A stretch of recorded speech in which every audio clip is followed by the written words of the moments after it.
Good morning, अस्सलाम वालेकुम। Rising Pakistan में आपको कहेंगे खुश आमदीद। मेरे साथ हैं मोहम्मद शुएब, मेरे साथ है Sabeen Farooq. Good morning. Rising Pakistan में आपको कहते हैं वेलकम। मुस्कुराइए, दिन का आगाज कीजिए, इस नए हफ्ते का आगाज कीजिए, एनर्जी के साथ हफ्ते का आगाज कीजिए। हम हमेशा बात करते हैं तो डेली बेसिस पर भी एंड स्पेसिफिकली ऑन मंडे, चूंकि जैसे आप टोन सेट करते हैं ना अपने वीक के आगाज की, वो फिर थ्रू आउट चलती है आपके वीक के एंड तक। बिल्कुल ऐसा ही है। How was the weekend? It was, you know, it That's was, why I asked. no, it was good. आप समझ जाए फिर। Yeah. अच्छा होता है सबने वक्त मसरूफियत इतनी ज़्यादा होती है, सबने फैमिली कमिटमेंट्स होती हैं, सबने वैसे कुछ चीज़ें चल रही होती है तो आप ज़्यादा मसरूफ होते हैं, पर आपको अपने लिए टाइम नहीं मिल रहा होता, आप रेस्ट नहीं कर पा रहे होते। तो Yeah. फिर जब सवाल कहते हैं ना कि हाउ वाज द वीकेंड या how was your of day, तो फिर जवाब आता है इट वाज गुड। अब समझ जाए जब कोई कह रहा है इट वाज गुड तो उसका मतलब होता है it was not good, it was actually very very hectic. Anyways जी, आज प्रोग्राम के आगाज़ में हम एक बड़ी इंपॉर्टेंट बात करने, वो बात ये है कि समटाइम्स ऐसा होता है कि हम अपनी ही बनाई हुई चीज़ से नुकसान उठाना शुरू हो जाते हैं। मैंने ये बात इस कॉन्टेक्स्ट में की है कि जैसे हम सोशल मीडिया की बात करते हैं, एप्लीकेशंस की बात करते हैं और हम ज़ाहिर है वो बना रहे होते हैं कि इसका फ़ायदा होगा, इसका ये कनेक्शंस में मदद देगी, ये ई कॉमर्स में सपोर्ट दे रही होगी, लोगों के बिजनेस में सपोर्ट कर रही होगी। एट द सेम टाइम वो कहीं ना कहीं नुकसान पहुंचा रही होती है, उस पर बात भी ज़्यादा हो रही होती है। लेकिन आज हमें बात करनी है एक दो एप्लीकेशंस की। ज़ाहिर है अगर फॉर एग्जांपल हम टिकटॉक की बात कर लें, चाइनीज़ इन्फ्लुएंस ऐप हम सब जानते हैं, लेकिन क्या ये कहा जाए कि जो टिकटॉक है यानी एक ही ऐसी एप्लीकेशन जो कि चाइनीज़ इन्फ्लुएंस्ड ऐप है, लेकिन वो चाइनीज़ इंटरेस्ट को ही उस तरीके से प्रोटेक्ट नहीं कर रही जिस तरह से करना चाहिए, तो फिर सवाल उठता है कि अपनी बनाई हुई चीज़ अपने आप को नुकसान भी पहुंचा रही है और हम उस तरीके से उस पर काम नहीं कर रहे। मैंने बात इस कॉन्टेक्स्ट में की है कि एक रिपोर्ट है और रिपोर्ट के मुताबिक टिकटॉक पर ही एंटी स्टेट कंटेंट, यानी मैं पाकिस्तान के पर्सपेक्टिव से बात भी कर रहा हूँ और सीपैक के पर्सपेक्टिव से बात भी कर रहा हूँ कि चाइना पाकिस्तान के कॉन्टेक्स्ट में बात कर रहा हूँ कि कैसे उसका एंटी कंटेंट उसमें मौजूद होता है लेकिन उस कंटेंट को फिल्टर नहीं किया जाता। अब सवाल ये है, आर्टिफिशियल इंटेलिजेंस के दौर में क्या इस कंटेंट को फिल्टर करना मुश्किल है या अभी स्टार्ट नहीं हुआ? इस पे ज़रा बात तो हो रही है, बट द पॉइंट इज हम क्यों नहीं कर पा रहे और क्यों नहीं कर सकते? इट्स वेरी इंपॉर्टेंट, जहाँ पर हम कह रहे हैं कि टेक्नोलॉजी इतनी आगे निकल गई है और ऑब्वियसली हम टेक्नोलॉजी को कंट्रोल कर रहे हैं, but at the same time it's very important कि टेक्नोलॉजी हमें जो है कंट्रोल ना करे। इस चीज़ को भी हमने मद्देनज़र रखना है थ्रू आउट। इट्स बिकॉज अगर हमने उसको कंट्रोल दे दिया कम्प्लीटली तो ऑब्वियसली चीज़ें आगे बिगड़ सकती हैं। But at the same time अगर इस तरह का कंटेंट है उसको फ़िल्टर आउट करना बहुत इंपॉर्टेंट है, उसको कंट्रोल करना बहुत इंपॉर्टेंट है और उसके ज़रिए इस चीज़ को आइडेंटिफाई करना बहुत इंपॉर्टेंट है। कहीं कोई एंटी स्टेट एक्टिविटी तो नहीं हो रही, कहीं कोई गलत काम तो नहीं कर रहा, कहीं कोई ऐसी चीज़ तो नहीं हो रही जो कि इलीगल है, अनएथिकल है, तो उसको फ़िल्टर आउट करना भी बहुत ज़रूरी है। सो आपकी बात जो है बिल्कुल ठीक है कि किस तरह से हम टेक्नोलॉजी को ईजाद करते हैं, देन वो टेक्नोलॉजी जो है वो हमें कंट्रोल करना शुरू कर देती है एंड हमें पता नहीं चल रहा होता through out. But it's important कि हम अगर उसको फोकस करके चलें और हम अपना ये गोल सेट करें कि इससे हमने ये फ़ायदा लेना है, बिल्कुल, तो फिर उसका फ़ायदा भी हमें एब्सोल्युटली। अच्छा, इसमें क्या हो सकता है? इसमें बस हम ज़रा सोच रहे थे सुबह ऑफिस आने से पहले, ऑफिस आते हुए भी और इवन ड्यूरिंग द डिस्कशन भी, कि क्या हो सकता है। एक दो पॉइंट्स हैं क्विकली हम शेयर कर लेते हैं। जैसे अक्सर बात होती है ना कि डिफरेंट सोशल मीडिया ऐप्स के लोकल ऑफिसेज होने चाहिए। फेसबुक का होना चाहिए, टिकटॉक का होना चाहिए, इंस्टाग्राम का होना चाहिए, एक्स का होना चाहिए। लोकल ऑफिसेज का फ़ायदा ये होता है कि फिर आपकी अथॉरिटीज के साथ मिल के चीज़ें प्लान हो रही होती हैं, कैसे फ़िल्टर करना है, कौन सा कंटेंट है जिसे फ़िल्टर करना जो कि एंटी स्टेट है। यानी जब भी बात होती है ना कि अच्छा रेगुलेशन या रूल्स, उसमें फ़ौरन से एक आवाज़ आती नहीं जी फ्री स्पीच पे हिट हो रहे। नो, फ्री स्पीच में एंड रिस्पॉन्सिबल शेयरिंग में बड़ा फ़र्क होता है। सो फ्री स्पीच पे तो ज़रा कोई बात नहीं हो रही, फ्री स्पीच होनी चाहिए, बट हाँ रिस्पॉन्सिबिलिटी जो है वो बड़ी इंपॉर्टेंट होती है। दूसरी बात ये कि जो हम कर रहे थे अभी AI आर्टिफिशियल इंटेलिजेंस के थ्रू ऐप्स को खुद भी चाहिए कि चीज़ें फ़िल्टर करे कि कोई भी एंटी स्टेट एलिमेंट ना हो, कोई भी ऐसी एक्टिविटी जो कि टूवर्ड्स टेररिज्म जाती है, टूवर्ड्स एंटी स्टेट जाती है, टूवर्ड्स केओस जाती है, वो पहले ही फिल्टर होना चाहिए। बड़ा आसान होता है, आप चेक करते हैं ये हैशटैग इस्तेमाल हो रहा है, कौन कौन इस्तेमाल करा है, कहाँ कहाँ से इसको यूज़ किया गया, किस किस ने शेयर किया, तो वहाँ से हम पहुँच पाते हैं उन अकाउंट्स तक कि कौन है जो कि आपकी रियासत के खिलाफ काम कर रहा होता है। सो हमने सोचा कि आज प्रोग्राम के आगाज में आगे चल के हो भी जाएगा, हो जाएगा और होना चाहिए, बड़ा कोई होना चाहिए भी। अगर हो जाए तो बहुत अच्छी बात है, तो बड़ा ज़्यादा फायदा हो जाएगा ना फिर। बिल्कुल ऐसा ही है। चलें जी, आज के राइजिंग पाकिस्तान की अगर हम बात करें तो आज बहुत ज़बरदस्त हमारे साथ मेहमान भी मौजूद होंगे। तो मैंने सुना कोई कराटे शराटे और एग्जैक्टली और इसके साथ साथ अगर देखा जाए तो इन्फ्लुएंसेस भी हमारे साथ मौजूद होंगे। और इसका एक और जो हमारे गेस्ट आज मौजूद होंगे जो कि आजकल इस्लामाबाद में एक बड़ा मसला जो कि स्प्रिंग में थोड़ा ज्यादा हाय ग्रेडेट हाय हो हाय जाता हाय, है। किसका मसला नहीं है वो हाँ, जो तो आप मसला तकरीबन बयान हर करने घर का लगे। मसला है। हर घर में ऐसे 2-3 लोग जरूर मौजूद हैं जो कि छींके मार रहे हैं, जो कि खांसी कर रहे हैं, जिनकी नाक खराब हुई हुई है। खराब का वर्ड मैं इसलिए इस्तेमाल कर रही हूँ, वाकई नाक से गले तक जख्म हो Yes. जाते हैं आपके। ये पोलन के जो असरात होते हैं ये बहुत खतरनाक होते हैं। सो आजकल डिफरेंट एलर्जीज जो फैली हुई हैं पोलन के हवाले से, वो हम आपसे आज जो है वो शेयर करेंगे कि किस तरह से उससे बचा जा सकता है, किस तरह से उसका इलाज किया जा सकता है। और स्पेशली जब सीज़न आ रहा होता है पोलन का या इन एलर्जीज़ का, ये स्प्रिंग का सीज़न होता है, तो किस तरह से हम उसको कर सकते हैं, कैटर कर सकते हैं। एब्सोल्युटली। तो अगर आपको कोई सवाल है इससे मुतालिक, नीचे व्हाट्सएप नंबर चल रहा है, हमें व्हाट्सएप कीजिए, हमसे बात कीजिए, हमें अपना सवाल हमें भेजिए जो कि हम अपने गेस्ट से करेंगे। अब एक ब्रेक की तरफ बढ़ते हैं, ब्रेक से वापस आएंगे, रहिए हमारे साथ। यू है राइजिंग पाकिस्तान।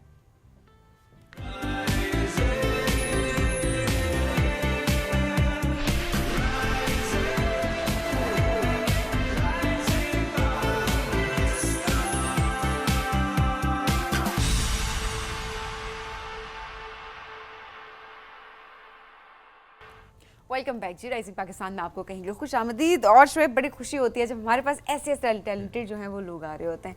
पहले हमारी बच्चियां जब हर फील्ड में आगे जा रही होती हैं, बड़ी खुशी हो रही होती है कि किस तरह से पाकिस्तान का नाम जो है वो इंटरनेशनल लेवल पे जाकर रोशन करें। Absolutely. आयशा अयाज जो हैं वो इनमें से एक हैं, जो कि हम जब बात कर रहे होते हैं कि इतने सारे हमारे बच्चे जब आगे जा रहे होते हैं, पाकिस्तान का नाम रोशन कर रहे होते हैं, तो आयशा जो है वो ताइक्वांडो चैम्पियन है, इंटरनेशनल गोल्ड मेडलिस्ट हैं, और इसके अलावा बहुत सारे एजाज़ात वो अपने नाम कर चुकी हैं। जिसमें 2019 की बात की जाए तो पाकिस्तान की जानिब से खेलते हुए दुबई में मुनक़िद होने वाले जो अल फजायरा ओपन ताइक्वांडो चैम्पियनशिप है, उसमें उन्होंने ब्रॉन्ज मेडल हासिल किया। एट द सेम टाइम 2020 में बात की जाए तो दुबई में ही उन्होंने ताइक्वांडो चैम्पियनशिप में गोल्ड मेडल जीता, और 2023 में थाईलैंड में जो मुकाबले हुए उसमें गोल्ड और सिल्वर मेडल उन्होंने अपने नाम किया। यानी 2024 बिलखुसूस इनका कामयाबियों का साल रहा, और अभी अगर हमें नेशनल लेवल पे भी देखें तो तकरीबन 120 से ज़ायद मेडल्स अपने नाम कर चुकी हैं।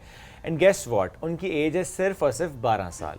ये मेन पॉइंट ये था आपको बनाने वाला। मेन पॉइंट ये कि 12 साल, तो मैं सिर्फ कैलकुलेट कर रहा था कि 2019 जो आपने बात की, जब अल फजायरा वाले चैंपियनशिप में वो गई थी, आई मीन 6-7 साल की उम्र में उन्होंने फिर ये पहला मेडल लिया, तो वेरी यंग। एंड किस तरह से वो अपने आप को आगे ग्रूम करके चल रही हैं, कैसे अपने आप को मजीद ट्रेन कर रही हैं, एंड स्पेशली इतनी छोटी सी उम्र में जब आप इतनी सारी अचीवमेंट्स अपने नाम कर लेते हैं, तो जाहिर सी बात है एक वो जो सेंस ऑफ अकम्पलिशमेंट इतनी सी एज में आती है ना, जरा आज हम उसके बारे में बात करें। स्वाद से इनका ताल्लुक है, साथ मौजूद हैं। अस्सलाम वालेकुम आयशा, कैसी हैं आप? वालेकुम अस्सलाम, मैं बिल्कुल ठीक हूँ, आप सुनाएं? अल्हम्दुलिल्लाह। तो ये शौक कैसे हुआ मार कुटाई का? सबसे पहले तो मैं पीटीवी होम का बहुत ज़्यादा शुक्रिया अदा करती हूँ, और मैं बचपन ही से अपने बाबा के साथ जहाँ पर वो जाता था तो मैं साथ जाती थी। ओके। तो मेरे पापा बचपन से ही वो खुद भी खेलता है, वो भी इंटरनेशनल प्लेयर हैं माशाल्लाह, और पाकिस्तान ताइक्वांडो इंटरनेशनल कोच भी हैं माशाल्लाह। तो वो खेलता था तो मैं भी साथ खेलती, तो उस वक्त से शौक पैदा हुआ। अच्छा, तो कितने बहन भाई हैं आप? 8। सबके सब खेलते हैं ताइक्वांडो? जी, और सबसे बड़ी मैं हूँ। सबसे बड़ी आप हैं, और बाकी सबको भी शौक है, जो कि ज़रा वालिद साहब को वो देख रहे हैं। वालिद साहब भी चैंपियन हैं, वालिद साहब कोच भी हैं। तो जब आपके घर में ही कोच हो, घर में ही एक ऐसी पर्सनालिटी हो, तो आप वैसे भी नेचुरली अलाइंड होते हैं उस खेल की तरफ, और आप सब अलाइंड है माशाल्लाह। और सब बहन में आप सबसे अच्छा खेलती हैं? बस मैं सबसे बड़ी हूँ। सबसे बड़ी भी है, तो इसलिए भी अभी जितने मौके अभी तक आपको मिले हैं। अच्छा, 2019 पे मैं ज़रूर आपसे पूछूंगा, आप 6 साल, कितने साल की थी उस वक्त? मैं 8 साल की। 8 साल की थी उस वक्त जब आपने पार्टिसिपेट किया और आपने इंटरनेशनल लेवल पे कॉम्पीट किया। That was the first time जब आप इंटरनेशनल गई थी? जी, और बिल्कुल अकेली भी गई थी। अच्छा, पापा का वीज़ा नहीं आया था। ओह, तो ये पहली बार जाना, अकेले जाना, ये आपको टेंशन ज़्यादा थी कि घर वालों को? सारों को टेंशन थी। मेरे मामा मुझे छोड़ भी नहीं रही थी ना, वो कहती कि आप बच्ची हो ना जाओ। तो मैंने रात को 3 बजे उससे इजाज़त मांगा, तो फिर मेरे पापा ने मुझे एयरपोर्ट तक चल, मैंने कहा पापा साथ आओ ना, उसने कहा कि नहीं बेटा मेरा वीज़ा नहीं है। मैंने कहा क्यों, मेरी जगह पर आप जाए। तो वो टाइम बहुत मुश्किल था। अच्छा, तो क्या कह के वैसे रात को 3 बजे मम्मा को आपने मनाया था? बड़ा मुश्किल होता है, बाज़ औक़ात अब्बा से मिल जाती है इजाज़त, बट अम्मियों से इजाज़त लेना वाकई बहुत मुश्किल होता है। जी, वो मुझे इजाज़त नहीं देती थी ना, वो कहती कि ये क्या है और गेम वेम क्या होता है, ये ना खेलो। वो जमात इस्लामी टाइप के है ना, तो वो मुझे नहीं छोड़ती थी। ओके, ज़रा वो अपने उनके कल्चरल वैल्यूज़ भी, और वो थोड़ा सा होता भी है हमारी माओ को, बच्चों के पर्सपेक्टिव में भी छोटे हैं, चोट ना लग जाए, सेफ्टी की पर्सपेक्टिव से काफ़ी ज़्यादा होता है, तो ऑब्वियसली उसका ख्याल रखना बहुत इंपॉर्टेंट होता है। अच्छा, खुद किस तरह से शौक, जैसा आपने बताया कि आपके वालिद को देखकर आपका शौक जो है वो डेवलप हो, बट प्रोफेशनली लेकर चलना, वो एक गोल सेट करना, उसके लिए एक बड़ी हिम्मत भी चाहिए होती है और ऑब्वियसली बड़ी काउंसलिंग भी चाहिए होती है, ट्रेनिंग चाहिए होती है। सो ये किस तरह से आपने सोचा कि मैं प्रोफेशनली इसको लेकर चलूँगी आगे? मैंने जब पहला मेडल जीता तो मैंने मतलब टारगेट रखा था कि इंशाल्लाह अगले साल मैं गोल्ड लूँगी।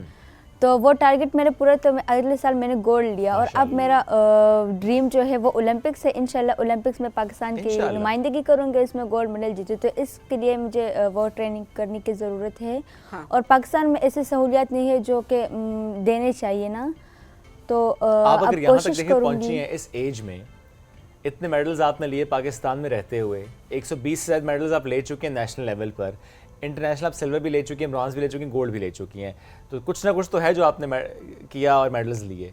जी बहुत सब कुछ है, लेकिन ये लोग होने नहीं थे। अब नेशनल कैंप जो हमारे पाकिस्तान में लगते उसमें भी मैंने कैंप किया है, तो टैलेंट बहुत है। लेकिन नहीं, मुझे आज चले बात कर लेते हैं इस पे, क्या इशू आता है? किस चीज़ पर? आपने कहा ना सहूलियात नहीं है, मेरा सवाल ये है कि एक ऐसे एथलीट की तरफ से ये आना जिसने ऑलरेडी कम्पीट किया हुआ है, 120 से ज़्यादा मेडल्स ले चुके हैं, दैट मीन्स के कॉम्पिटिशन्स भी हुए हैं, दैट मीन्स सपोर्ट भी मिली है, दैट मीन्स फैसिलिटीज़ भी थी, दैट मीन्स आपने सीखा भी, दैट मीन्स आपने कम्पीट करके जीता भी, और आप इंटरनेशनल भी गई, आपने वहाँ भी खेला, वहाँ भी जीती हैं। फिर अभी अगर फैसिलिटीज़ नहीं है तो ये हाल है, आप ये कहना चाहती हैं? जी, क्या नहीं है? मतलब मुझे सपोर्ट करना, सब कुछ करना मेरे बाबा का काम है। मतलब वो मुझे सब कुछ करते हैं और पाकिस्तान ताइक्वांडो फेडरेशन उससे जो होता है वो मुझे करते हैं। लेकिन मैं जब बाहर मुल्क गई थी तो मैंने उस लड़कियों के सपोर्ट, उनके वो अंदाज, उनके वो ट्रेनर, आई थिंक वो तो ये भी है ना कि देखिए हर मुल्क के डायनामिक्स मुख्तलिफ हैं, वहाँ के कुछ स्पेसिफिक खेल पे ज़्यादा इन्वेस्टमेंट हो रही होती है, वो तो हर मुल्क का अपना एक मिजाज होता है। आई मीन अगर आपका टैलेंट है, देखें वो आपका टैलेंट था, सामने आया है, आपने प्रूव किया है, सपोर्ट भी मिल रही है। तो मेरा सिर्फ पॉइंट ये है कि हम सिर्फ कंप्लेन क्यों करते हैं, इतना कुछ करने के बाद, अचीव करने के बाद कंप्लेन क्यों करते हैं? क्योंकि मुझे आगे भी जाना है ना। तो जाएंगी ना आगे, यहाँ तक पहुंचे, आगे भी जाएंगी ना, तो और सख्त मेहनत करने की वो आपने ज़रूरत करनी है। मैंने करनी है, लेकिन मुझे जो फैसिलिटीज मिले तो मैं उसी से मिलेंगी फैसिलिटीज मिलेंगी। ये इसी एक की बात कर परसेप्शन रही क्यों थी। डेवलप्ड है कि नहीं मिलेंगी? देखिए यहाँ तक पहुंची हैं आप, माशाल्लाह, आगे भी जाएंगी इंशाल्लाह। Stay positive, stay hopeful. जी, पॉजिटिविटी हम सबके दरमियान होनी चाहिए कि अच्छा नहीं हम कर लेंगे, हो जाएगा।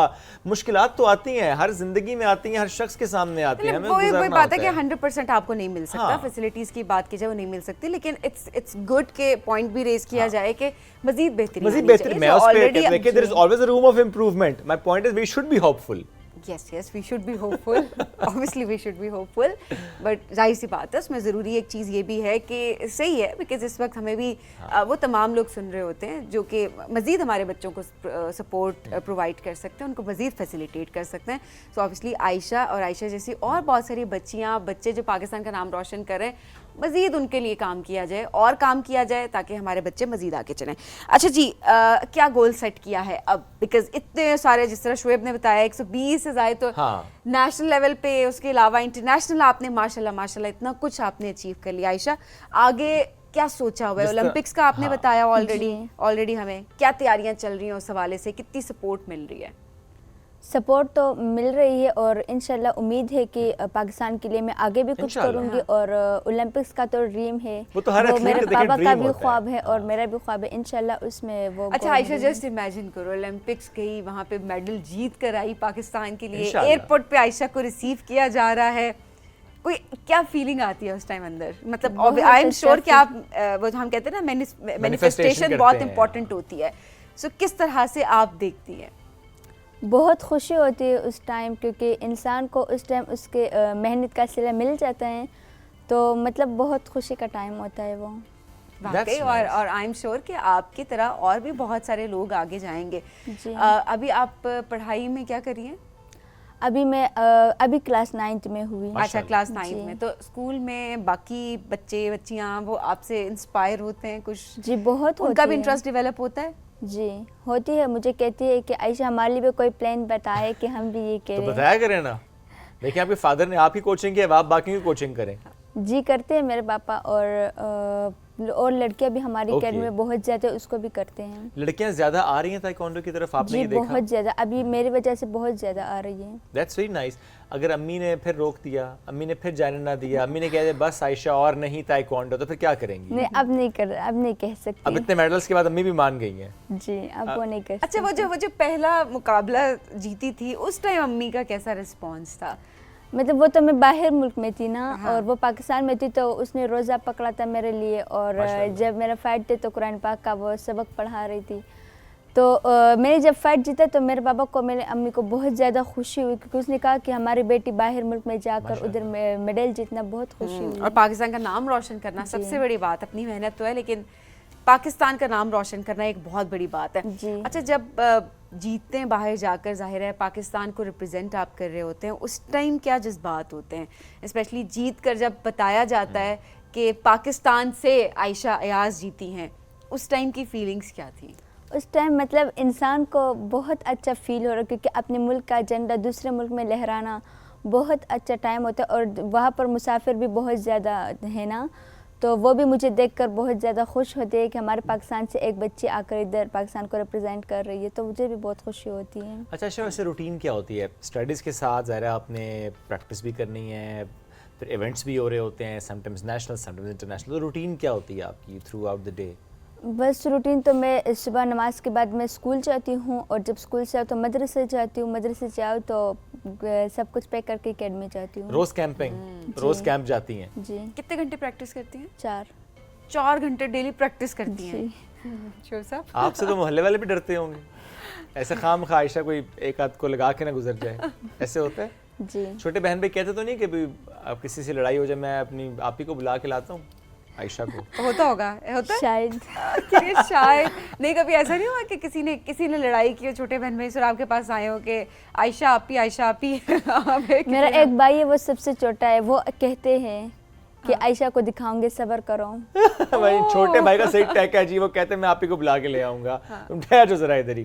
तो ये होता है ना, ज़ाहिर है वो उसकी तो एक बड़ी आप ही, प्लस वो चैंपियन भी है माशाल्लाह, इतने उन्होंने इवेंट्स में पार्टिसिपेट करने के बाद विन किया है, तो फिर नेचुरली आपके अंदर एक होता है ना कि मेरी आप ही है, तो वो शी इज़ वेरी भैया का स्ट्रांग। मान बढ़ जाता हाँ, है, हाँ, एक बिल्कुल बढ़ता कॉन्फिडेंस जो है वो बढ़ जाता है। तो Absolutely मैं कहती हूँ बढ़ कि जाता जो अच्छा, हम वैसे भी देखिए, हम बड़ी बात कर रहे होते हैं शोएब सेल्फ डिफेंस के पर्सपेक्टिव से, तो आई थिंक ये चीज़ भी बहुत इंपॉर्टेंट है कि अपने घर में अपने तमाम बच्चों को, आपकी Yes. लड़कियां हैं, लड़के हैं, उन सबको हमें ना एक ये सेल्फ डिफेंस की ट्रेनिंग देनी चाहिए, सो दैट बिल्कुल। वो ज़रा कॉन्फिडेंट फील करें, वो डर ना रहे हो कि खुदा ना खास्ता अगर उनके साथ कुछ होता है तो उनको समझ ना आए कि किस हद तक वो अपने आप को प्रोटेक्ट कर सकते हैं। बिल्कुल ऐसे ही है। तो बड़ी इंपॉर्टेंट चीज़ है कि आप तो बच्चा या बच्ची वो बड़ा एम्पावर्ड फील करते हैं। Absolutely. तो मैं कहती हूँ हमारे ज़माने में ये चीज़ बड़ी मिसिंग थी, बहुत है ना? ज़्यादा मिसिंग। हमें तो मार भी पड़ जाती थी लेकिन हमारे अंदर बाकी वो कॉन्फिडेंस नहीं होता था कि कुछ को हमें बता के भेजा था, बेटा कुछ नहीं करना बाहर जाके। अभी भी यही है, जाहिर है कि बेटा कुछ नहीं करना बाहर जाके, लेकिन in case of emergency at least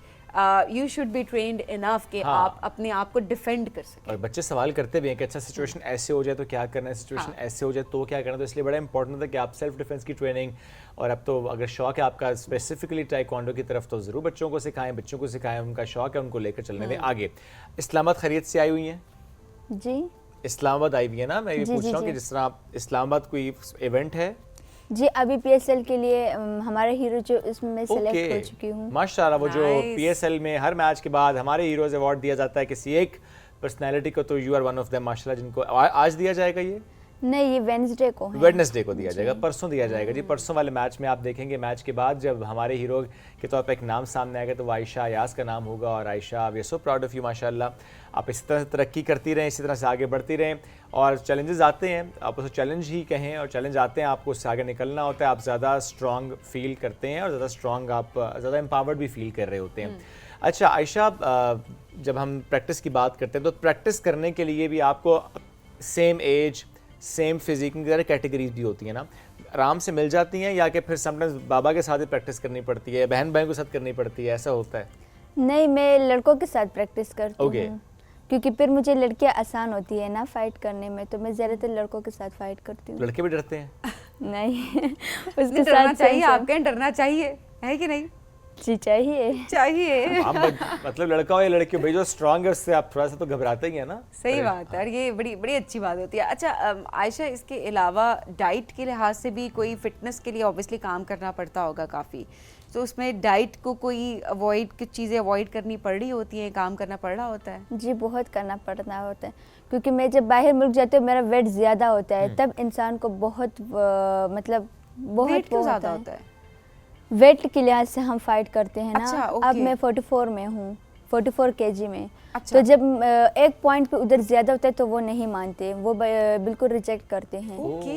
हाँ, तो फिर वो सब कुछ ज़ाया होता है, तो तो इसीलिए हम चैलेंजिंग होता होगा, क्योंकि जी, वो एक बहुत। पॉइंट तो कोई पानी ज़्यादा पी लिया आपने, कुछ बिल्कुल बड़ा ये मैनेज पूरी करना। कैटेगरी चेंज हो जाती है ना फिर तो। बिल्कुल 4-5 किलो ज़्यादा होती है फिर। यस, तो फिर क्योंकि आप उस कैटेगरी वो- के लोअर में फॉल करेंगे तो ज़ाहिर है उस कैटेगरी में भी 4-5 किलो ज़्यादा वाला एथलीट भी हो सके तो बात चैलेंजिंग हो जाता है। फिर उसका पावर भी ज़्यादा होता है एब्सोल्युटली ना। ऐसे ही है। सो अपनी कैटेगरी में रहने के लिए फिर डाइट ज़्यादा करनी पड़ती है, क्या करती हैं, या वेट लॉस करने के लिए कुछ करना पड़ता है? फिर फॉर एग्जांपल आप जा रही हैं, ट्रैवल कर लिया, एक पॉइंट ऊपर हो गया तो क्या करती हैं फिर? फिर जब एकेडमी जाती हूँ तो फिर वो सारा सब कुछ वापस उधर फेंकती हूँ। क्या खाना होता है जो कि आपके ट्रेनर कहते हैं कि मत खाना, थ्रू आउट नहीं खाना चाहिए? कोई पिज्जा, चावल। कोई बर्गर, चावल नहीं चावल। खाने। जी, चावल मुझे मना बहुत करते हैं। पसंद है। सबको पसंद है, लेकिन अब क्या करें, देखिए वेट कैटेगरी में रहने के लिए फिर चावल तो अवॉइड करने पड़ते हैं। जी बिल्कुल। अच्छा, इसके अलावा कोई चीज़ जो कि दिल करता है खानी है, और स्पेशली उस वक्त जबकि इवेंट है, कोई आने वाला है या चल रहा है, और दिल भी बहुत कर रहा है खाऊं लेकिन नहीं खा सकते चूँकि वेट ऊपर नीचे हो जाएगा? मैं 2020 में जो दुबई गई थी ना, तो उधर 1 kg जो है मेरा वेट ज़्यादा हुआ था, तो हमारे लिए उधर मुसाफिर ने मतलब डिनर का इंतज़ाम किया था।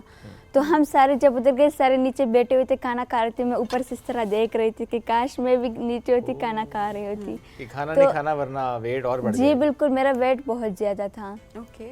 तो फिर 2-3 दिन मैंने रोज़ा रखा था, और ओके, सिर्फ पानी 2-3 का दिन फिर रोज़ा। आपने कहा कि ज़रा ओए रोज़ा होए रखते हैं होए। और वज़न जो है ना थोड़ा सा मेंटेन करते हैं। तो वज़न मेंटेन करने के लिए फिर बड़ी कोशिश, बड़ी मेहनत करनी पड़ती है, और आयशा ये ने की है, चूँकि ज़ाहिर है जिस इवेंट के लिए आपने भरपूर तैयारी की होती है, उसके लिए बहुत मेहनत आपने की होती है, दिन रात आपने प्रैक्टिस की होती है। अगर just because of this particular reason कि आपका वेट ऊपर नीचे हो गया, फ्लक्चुएट कर गया, और आप उस कैटेगरी से ऊपर जा रहे हो, तो फिर आपको वापस उस वेट में फॉल करने के लिए बहुत मेहनत करनी पड़ती है। Ayesha, thank you very much for joining us today. खुश रहें, इसी तरह से आगे बढ़ें, stay hopeful, stay motivated, stay positive. She चीजें is. हाँ, नहीं मैं वैसे भी कह रहा हूँ, मैं तो मेरा जनरल मैसेज है फॉर एवरीवन, मैं अपने लिए भी कहता हूँ stay positive, one should be Exactly, positive important ना। है। हमें बढ़ना एक ब्रेक की तरफ, ब्रेक से वापस आएंगे, रहिए हमारे साथ। ये है राइजिंग पाकिस्तान।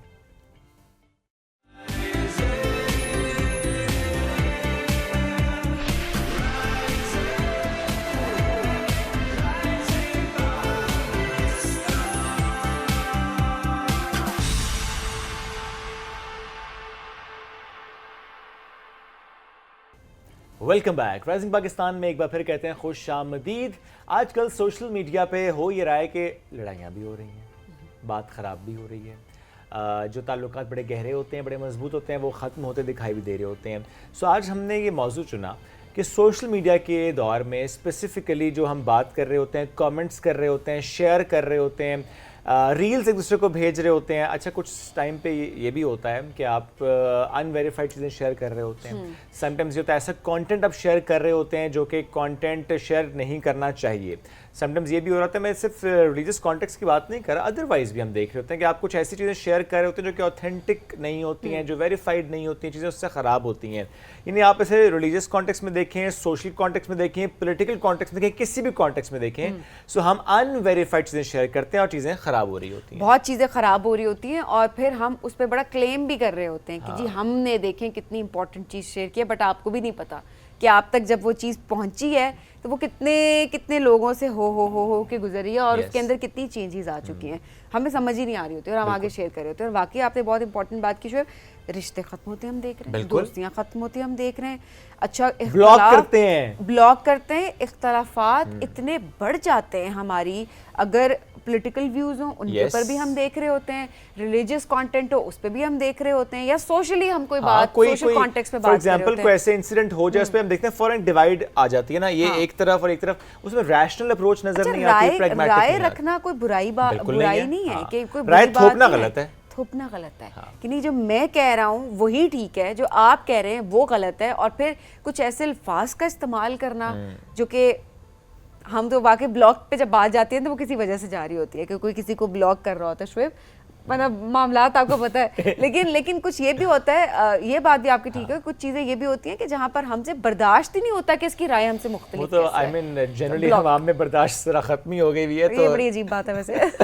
आज इस मौजूद पे बात करेंगे, हमें ज्वाइन किया है, ही इज़ अ स्कॉलर, सेठ उसामा चित्राली साहब हमारे साथ मौजूद हैं। सर अस्सलाम वालेकुम, कैसे हैं आप? वालेकुम सलाम, कैसे हैं आप? सर आप तो खुद माशाल्लाह बड़े एक्टिव हैं सोशल मीडिया पे, आप क्या देखते हैं सोशल मीडिया पे? जिस तरह से हमने एक तुमहीद भी बांधी कि वो चाहे रिलीजियस कॉन्टेक्स्ट हो, सोशल कॉन्टेक्स्ट हो, पॉलिटिकल कॉन्टेक्स्ट हो, चीज़ें शेयर हो रही होती हैं, कमेंट्स हो रहे होते हैं, लड़ाइयाँ हो रही होती हैं, फेसबुक वॉर चल रही होती है, इंस्टाग्राम पे वॉर चल रही होती है, how do you see this?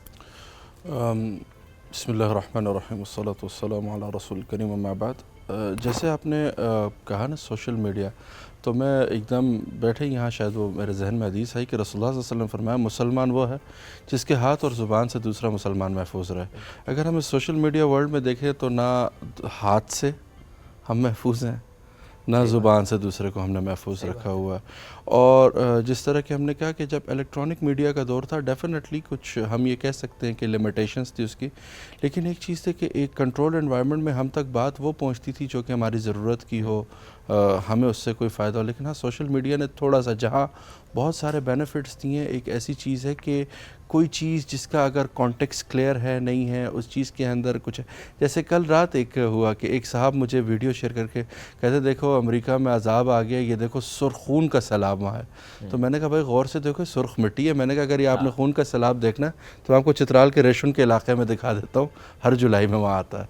तो बात ऐसी है कि बग़ैर तहकीक के, बग़ैर किसी चीज़ को इस तरह से शेयर करने से, जैसे आप लोगों ने ख़ुद ये बात की कि लोगों के घर भी ख़राब हो रहे हैं, लोगों के आपने इवन देखा हो कुछ, सिर्फ हम सोशल मीडिया को ना देखें, जो जनरल गेमिंग ऐप्स आई हैं उसकी वजह से दोस्तों के दरमियान में लड़ाइयाँ, गैंग्स बन जाना, हमने देखा है। और अलग अलग किस्म की सॉरी टू से ऐसी सोशल डिस्टर्बिंग ख़बरें आ रही होती हैं कि आप सोचते हैं यार अच्छा यार आया इन्वायरमेंट कहा जा रहा है। तो मैं इसमें ये कहूँगा कि जो सोशल मीडिया का जो यूजेज है, और जो ख़ास तौर पर डेवलपिंग कंट्रीज़ के अंदर मैं उसको देखता हूँ, उसके यूज़ इतना ज़्यादा है कि हमारी एक्चुअल लाइफ ख़त्म। आपने कहीं शायद जाके डोपामीन का लफ्ज़ नहीं सुना होगा, आपने कभी प्रोकास्टिनेशन का, मतलब हमने सिर्फ शायद किताब दे, लेकिन अब आप ये लोगों को होते हुए देख रहे हैं।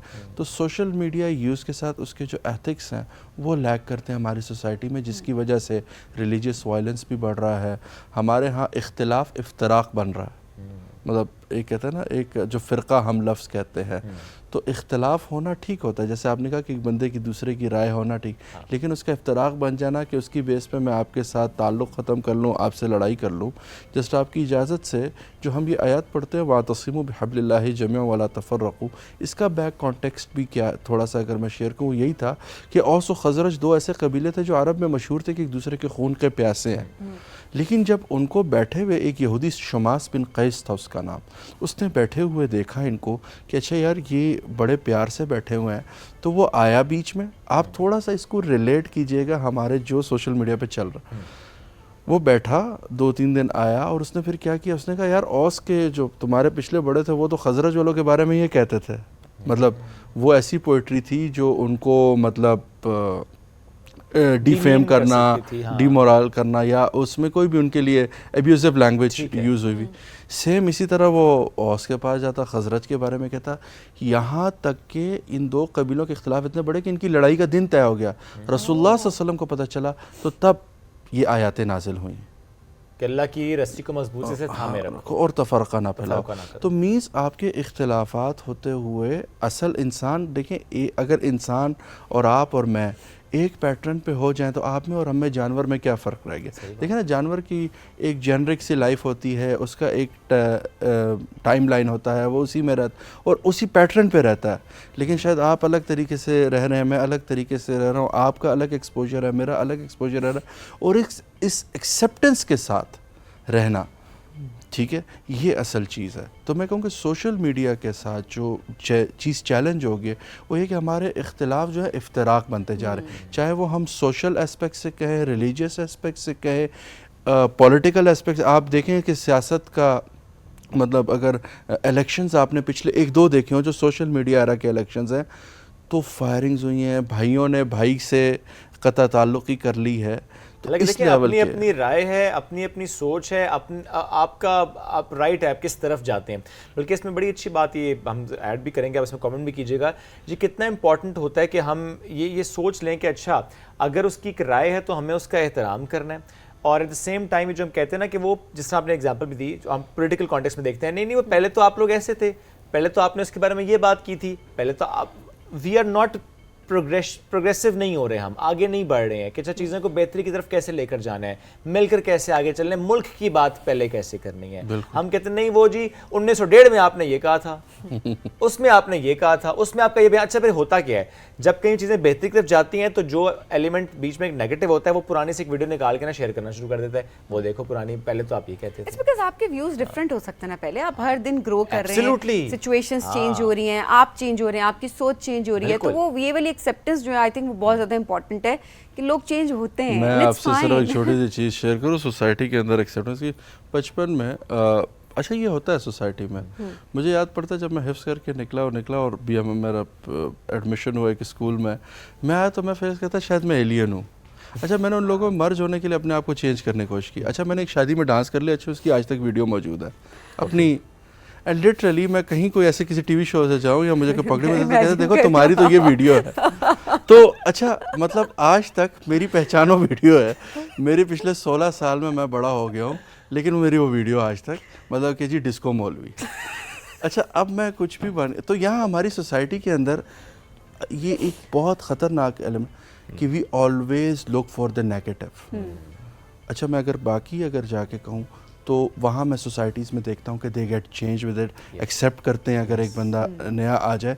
हमारे यहाँ ये होता है कि उसका जो पुराना पास्ट होता है आप उसको ख़त्म, आप कई सेलिब्रिटीज़ के साथ देखें ऐसा हुआ है, कई ऐसे डिप्रेशन में गए, कुछ मैं नाम ना ले, मैं जानता हूँ रिफ़ा की स्टूडेंट थी, उसके साथ इस तरह का हादसा हुआ and how much she went on और किस तरह से। लेकिन हाँ एक जो चीज़ मैंने देखी हमारी सोसाइटी ने उसको इतना वो कर दिया।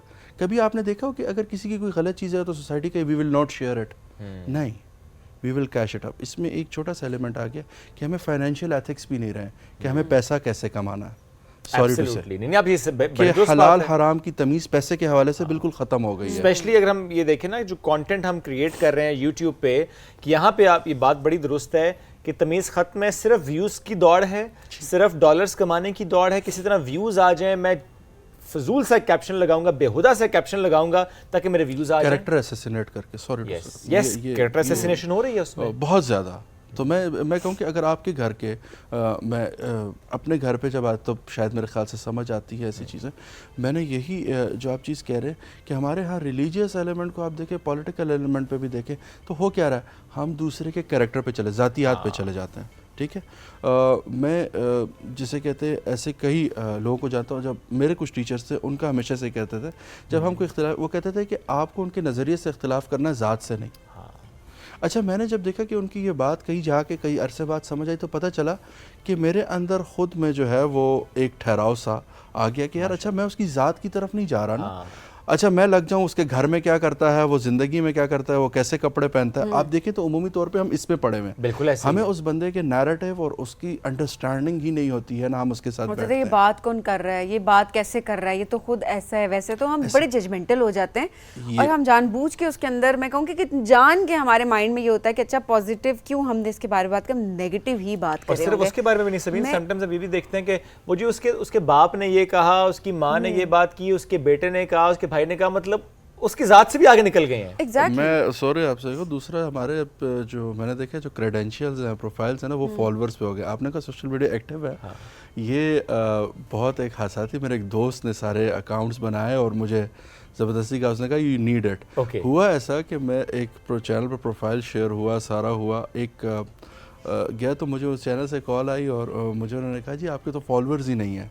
तो मतलब मैंने कहा अच्छा यानी मेरी सारी पढ़ाई डिग्रीज़ की मतलब वैल्यू वो जो नंबर ऑफ़ फॉलोअर्स हैं उससे रिलेट करती है मेरी बात।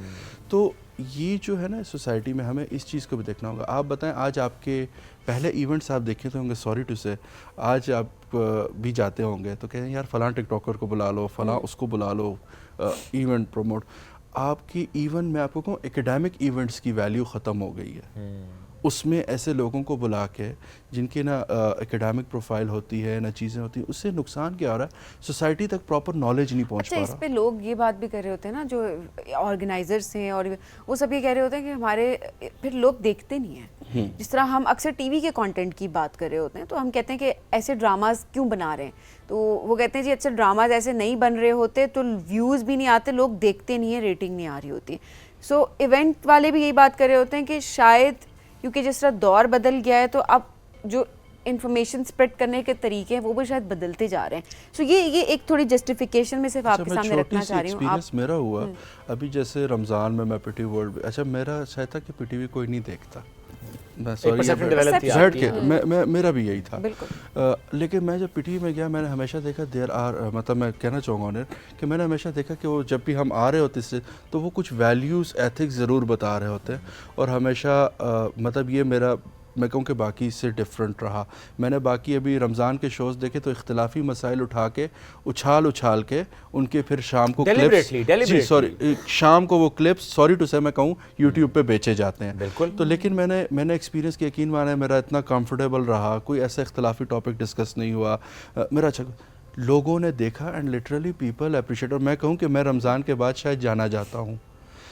मैं ये कहूँ कि लोग देखते हैं, आप दिखाना चाहते हैं। अब ये आप छोटी चीज़ें, आप ड्रामास की एग्जांपल लेते हैं, थोड़ा सा पीछे जाए, एक अर्तुगरुल गाजी का क्रेज़ आया था, बिल्कुल गली गली में बच्चा उस क्रेज़ में था, उसमें क्या था ऐसा, ठीक है। सो हमें ये चीज़ समझने की ज़रूरत है कि लोग देखते नहीं हैं। मैं शायद आप उन्हें अच्छा कंटेंट दिखाएं, लोग बाय करेंगे।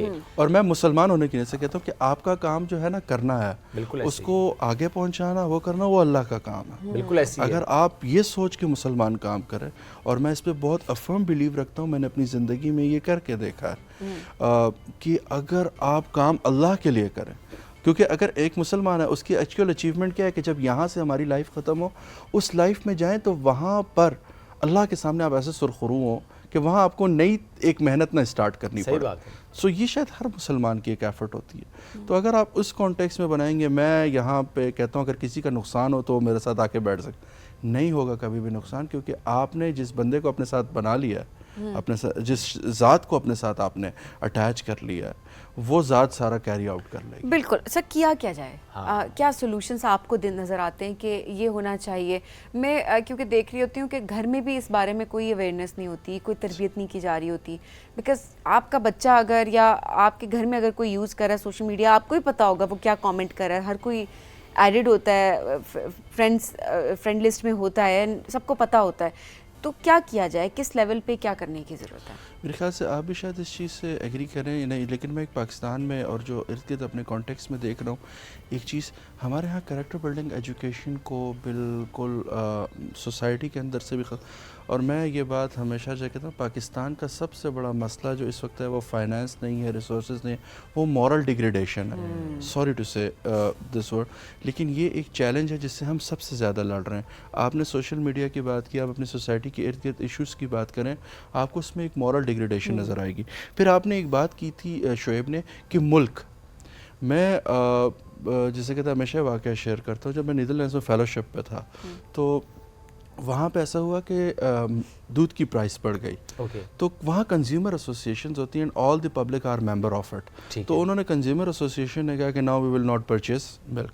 अच्छा, हम पाकिस्तानी थे, हमने कहा यार सुबह चाय नहीं पियेंगे। अच्छा, it was a first experience for me. तो मैं चला गया, हमने कहा जी अच्छा जाते हैं। वो हमने लिया, मैं दूध लेने गया तो मुझे बाकायदा शॉपकीपर ने, don't you have a shame? अब अच्छा, मेरे लिए बड़ा शॉकिंग था कि मैं उससे दूध ले रहा हूँ, उसको पैसे दे रहा हूँ, मुझे कि तुम्हें शर्म नहीं आ रही। And she clear out with the context that you will be the one who is going to motivate them for the inflation and escalation of the prices। मतलब मेरे एक बंदे के लेने को भी वो समझ रहे थे कि यार ये मोटिवेशन है उनके लिए। एक पूरी पब्लिक, देखिए हमेशा नेशंस में इख्तिलाफात भी होते हैं, इश्यूज़ भी होते हैं, कुछ कॉमन ग्राउंड्स होते हैं।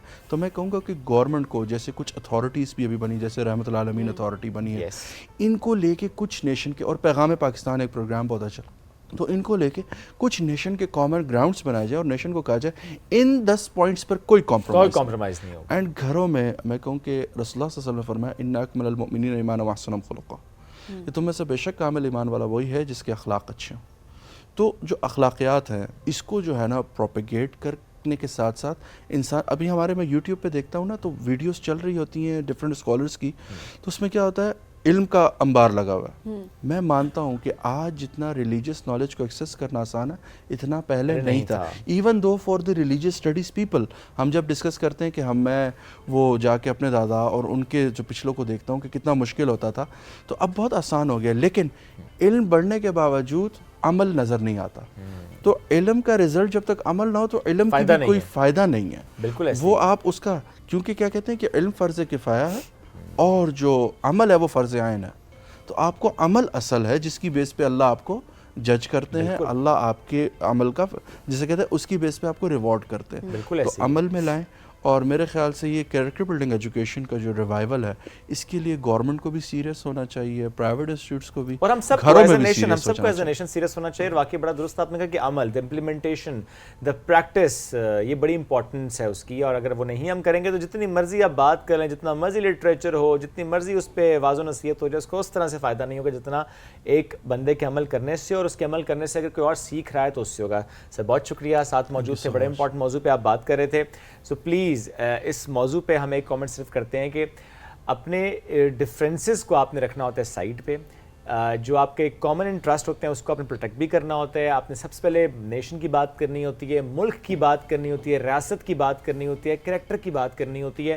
ये बड़ा इंपॉर्टेंट होता है, वो चाहे पॉलिटिकल डिफरेंसेस हों, सोशल डिफरेंसेस हों, रिलीजियस डिफरेंसेस हों, वो सब डिफरेंसेस हैं, आप ज़रूर उस पर एहतराम करें अब अगले की राय का, और एक दूसरे से सीखें। हाँ। ऐसा भी नहीं है कि आपको सब आ रहा होता है, अगले कुल ये जो हमारा Discuss मसला हो करें गया in ना a way कि कि अच्छा हमें सब पता है, हमें हाँ, सब आता है जी, दूसरा ही absolutely। गलत कह रहा है। No, it's not like that. कुछ चीज़ें आपको पता होंगी, कुछ चीज़ें दूसरों को पता होंगी, और इख्तलाफ वहीं पे आता है जहाँ पर कुछ आपको नहीं पता, दूसरे को पता है। ठीक है, हर एक के लिए चीज़ें डिफरेंट होती हैं, Absolutely। तो इट्स वेरी इंपॉर्टेंट कि एक दूसरे से सीखें और आगे बढ़ें। हम बढ़ते हैं एक ब्रेक की तरफ, वापस आएंगे, रहिए हमारे साथ। ये है राइजिंग पाकिस्तान।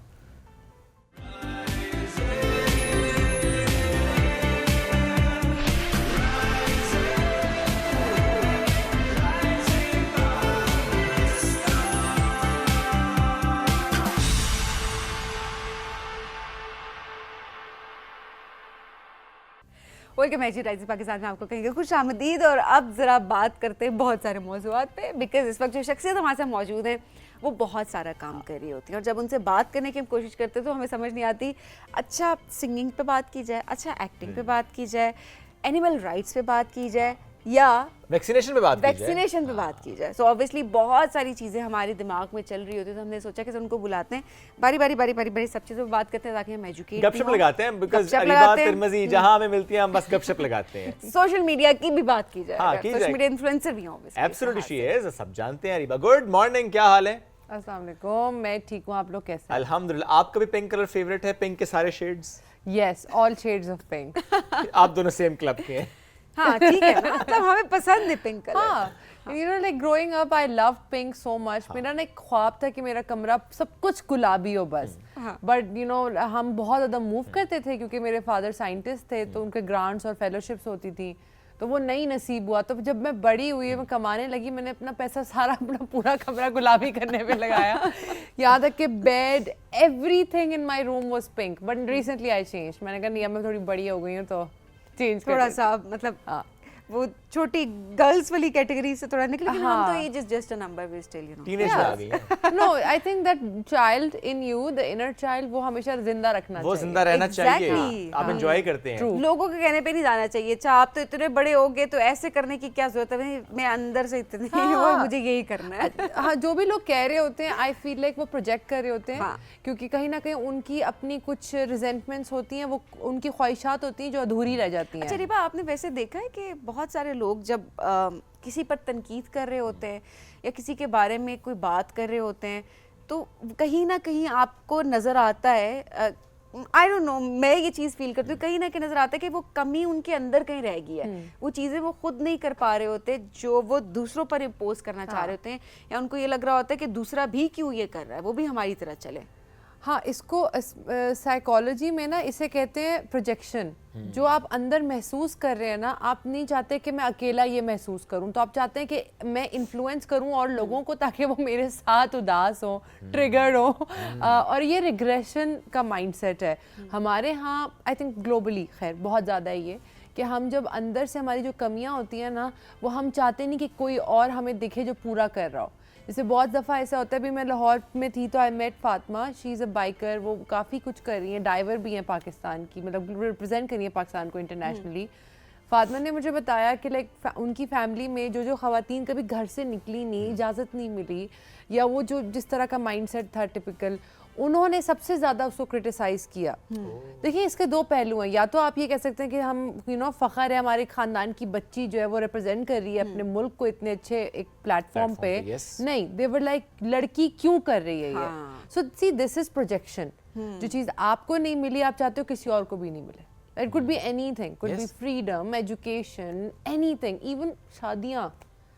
जो ख़वातीन अपनी अज़वाजी ज़िंदगी में खुश नहीं होती ना अपने शोहरों के साथ, वो नहीं चाह रही होती कि दूसरा भी खुश रहे। अच्छा वैसे है बड़ा इंपॉर्टेंट मौजू। अक्सर ये होता है कि कोई कपल जिनके दरमियान कोई इख्तलाफात हैं और उनके जो भी फ्रेंड्स हैं वो उनसे सिर्फ शेयर कर रहे होते हैं ना, दे शेयर टू मच एक्चुअली, कि वो जो उनकी अपनी अच्छी भली ज़िंदगी गुजर रही होती है वो बेड़ा गर्क हो जाता है उसका। Exactly you know I asked my parents, क्योंकि मेरे पेरेंट्स सोशल, उनका बैठना उठना बहुत था और दोनों की काम ऐसा, जॉब्स ऐसी थी कि लोगों से मिलना था। बट आई आस्क्ड देम कि क्या ऐसी चीज़ है जिससे आपकी शादी इतनी कामयाब रही, and you know both of them said the same thing कि हमने आपस की बातें कभी किसी को भी नहीं बताई। देखिए आपकी मैरिज में आपका जो हमराज होता है वो आपका पार्टनर होता है, नोबडी एल्स। वो कहते हैं मियाँ बीवी के बीच में तीसरा कौन होता है? शैतान। तो इवन लाइक अभी तो मेरी शादी नहीं हुई, but I have married friends, and even if they come to me with their problems, I always tell them please go and talk to your husband about this or talk to your wife about this. Very nice. क्योंकि मैं कुछ कह दूंगी, मुझे situation नहीं पता आपकी, so I don't want to be the bad person. गलत इम्पैक्ट किसी दूसरे के माइंड पे कहीं ना कहीं आएगा। हाँ, और हो सकता है सबीन के फॉर एग्जांपल आप वैलिडेट कर रही हैं उसके पॉइंट को और वो स्टबर्न हो जाए और वो काम और खराब हो जाए। हाँ, क्योंकि देखिए हम बायस होते हैं ना, हम कोई हमारा दोस्त है या सहेली है, हम बायस्ड हैं, हम उसको सपोर्ट करेंगे। हम कभी नहीं कहते यार तुम गलत कर रही हो, हम कहते हैं नहीं तुम्हारा शौहर गलत कर रहा है, राइट। अब कहीं ना कहीं सिचुएशन ऐसी होती है, लोगों को एक दूसरे को समझना चाहिए। सो आई थिंक मैं बायस रिड्यूस करने के लिए ना कभी भी पर्सनल मशवरे किसी को नहीं देती बैठ के। वैसे ज़्यादा ख़वातीन मसले लेकर आती हैं कि मर्द बेगमों के शिकायतें लेके आपके पास आते हैं? अच्छा मैं सच्ची बात बताऊं, पता नहीं क्यों लेकिन मर्द हज़रात ज़्यादा आते हैं, because I don't know why. Honestly मैं कहती हूँ भाई ना मेरी शादी हुई है, ठीक है, ना मैंने पता, ना मेरा पता, ठीक है, ना मेरा कोई लेना देना, फिर भी तू मेरे को अपनी शादी के बीच में लाना चाहता है। मैं कह नहीं आना भाई मुझे। तो भी देखें अब दोस्त किससे शेयर करेंगे, वो दोस्तों के पास ही जाएंगे ना, दिल हल्का करने के लिए। बाज़ों का देखें, मतलब on a very serious note, बाज़ों का ये होता है कि घर के अंदर वो मसले नहीं हल हो रहे होते, तभी आप किसी अपने को रीच आउट कर रहे होते हैं और you want to talk about it. आपका दिल हल्का, सिर्फ सोल्यूशन नहीं होता हमेशा। हम ये बात कर रहे होते हैं कि आप सुन लें किसी को, बिकॉज बाज़ों का सिचुएशन कुछ ऐसी होती है कि यू डोंट नो कि आप अपने पार्टनर से कम्युनिकेट कैसे करें, और बाहर ये होता है कि आप कम से कम आपको कोई थर्ड पर्सपेक्टिव दे सकता है। सो इट्स इम्पॉर्टेंट कि वो थर्ड पर्सपेक्टिव आपके पास है। अगर वो भी नहीं आ सकता तो आप अपने अंदर घुटे नहीं, आप डिप्रेशन में ना जाएं, और तभी हम कहते हैं ना अपने इर्द गिर्द लोगों का ख्याल रखना बहुत इंपॉर्टेंट है। तो ये चीज़ बड़ी ज़रूरी है कि आप कुछ ना करें, आप मशवरा भी ना दें, बट इट्स इम्पॉर्टेंट कि आप सुन लें।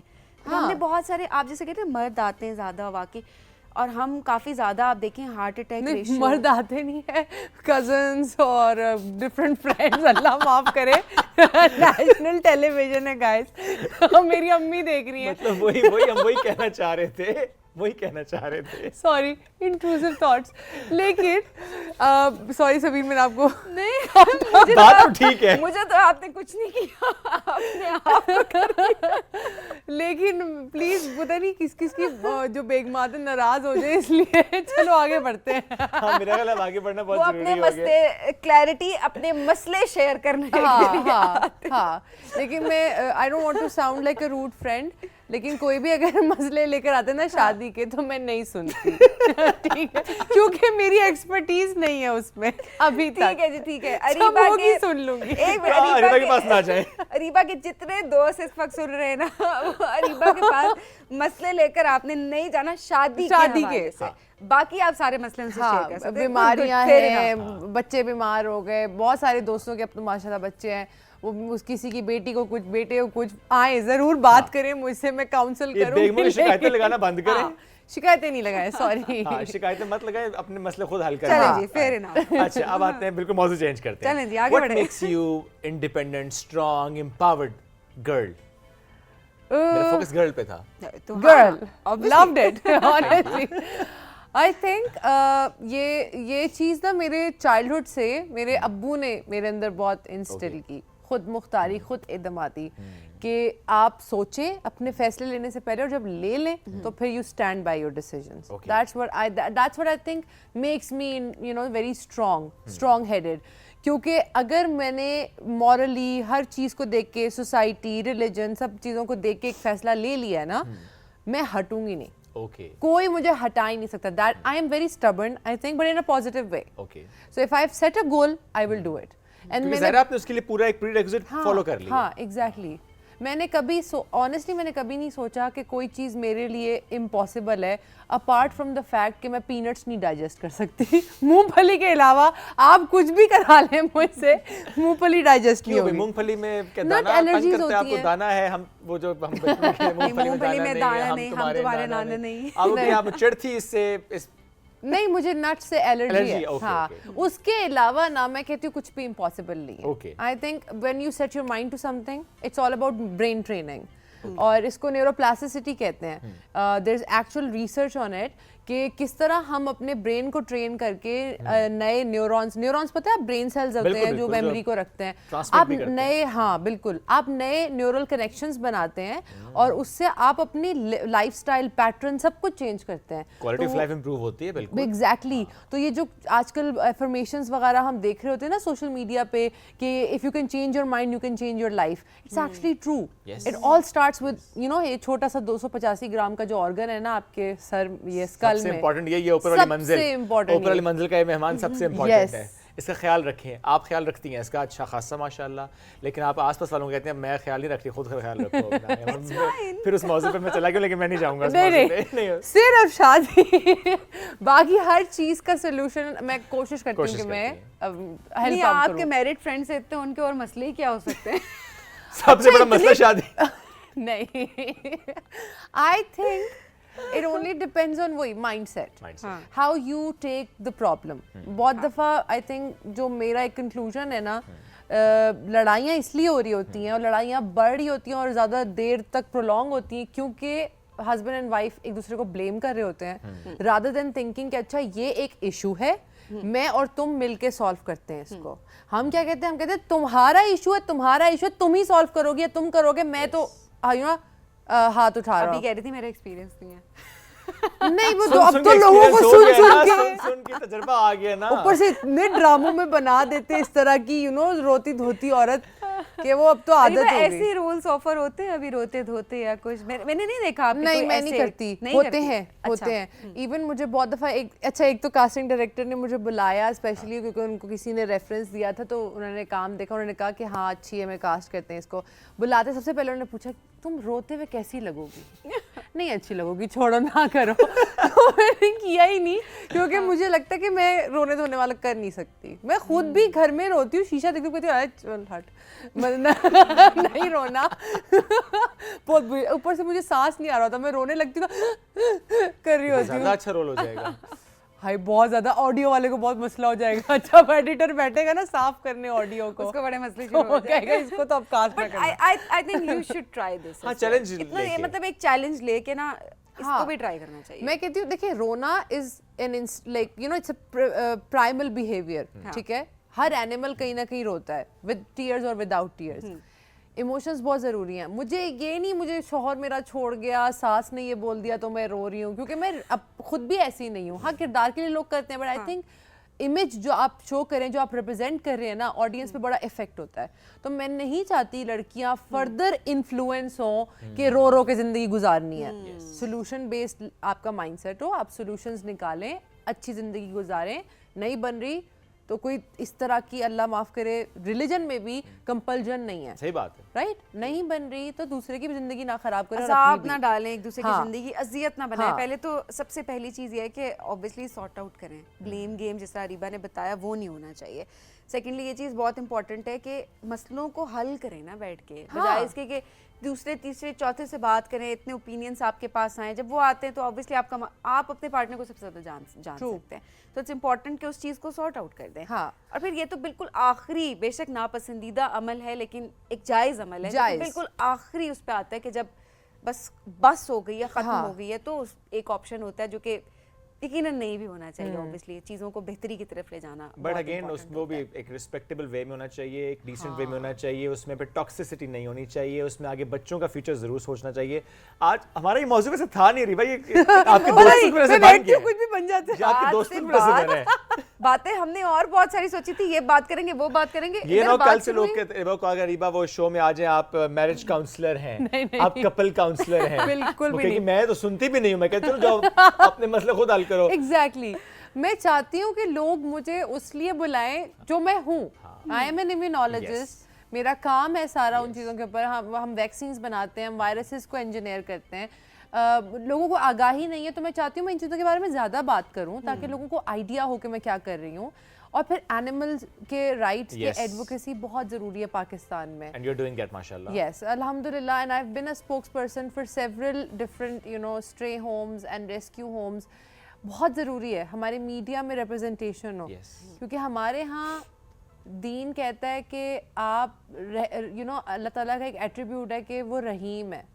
उसका दिल अल्लाह का दिल तो नहीं, अल्लाह ताला की पूरा जो एक उसकी जात जो है बेसिकली अल्लाह की अल्लाह जात ही ही है, है। अल्लाह की सिफ्त है, अल्लाह वो की जात। रहीम है और वो एट्रीब्यूट का कुछ हिस्सा उसने इंसान में डाला है, empathy. We are not empathetic.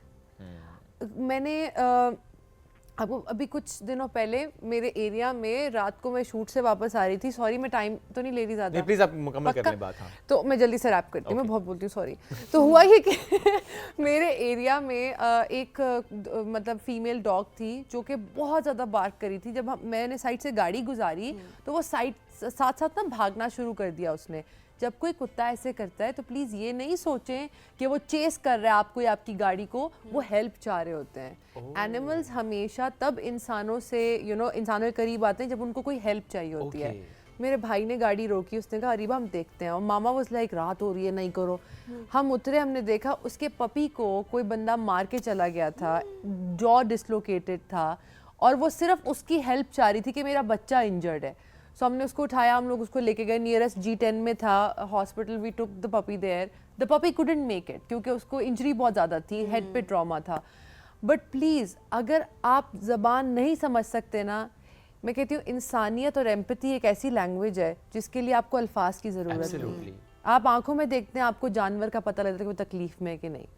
And it's very important that we talk about this. अभी आपने सुना भी होगा कुत्तों को जहर दे के मार रहे हैं, गोलियां मार रहे हैं। आई प्रोटेस्टेड इन लाहौर, MCL जो कर रहा था लाहौर में, जिस तरह कुत्तों को गलत तरीके से मारा। देखिए there are humane ways to kill an animal. उनको control the यूटिलाइज कर population. सकते हैं आप, बिल्कुल कंट्रोल कर सकते हैं पॉपुलेशन को, यूटिलाइज कर सकते हैं ह्यूमेन तरीके से। आप उनको लीथल इंजेक्शंस दे सकते हैं। इस तरह जहर दे के एक उम्मीद से जानवर आता है रोटी खाने के लिए, उसमें जहर है, या आप उसको गोली मार के तकलीफ दे के मार रहे हैं, दैट इज़ इनह्यूमेन। तो मैं ये चाहती हूँ कि एनिमल्स को उसी तरह ट्रीट किया जाए जिस तरह आप अपने आप को treat जानदार है, करवाना हर चाहते हैं। उसका ज़रा उसका हक है, वो बाकी एब्सोल्युटली राइट कि हमें उसका ख्याल रखना है। अरे वक्त बड़ा मुख्तसर था, but thank you so much for joining us today. और बहुत से मौजूद पे हमने थोड़ी सी बात की है। Thank you very much. हम बड़े ब्रेक के जाने, ब्रेक से वापस आएंगे, रहिए हमारे साथ। ये है राइजिंग पाकिस्तान।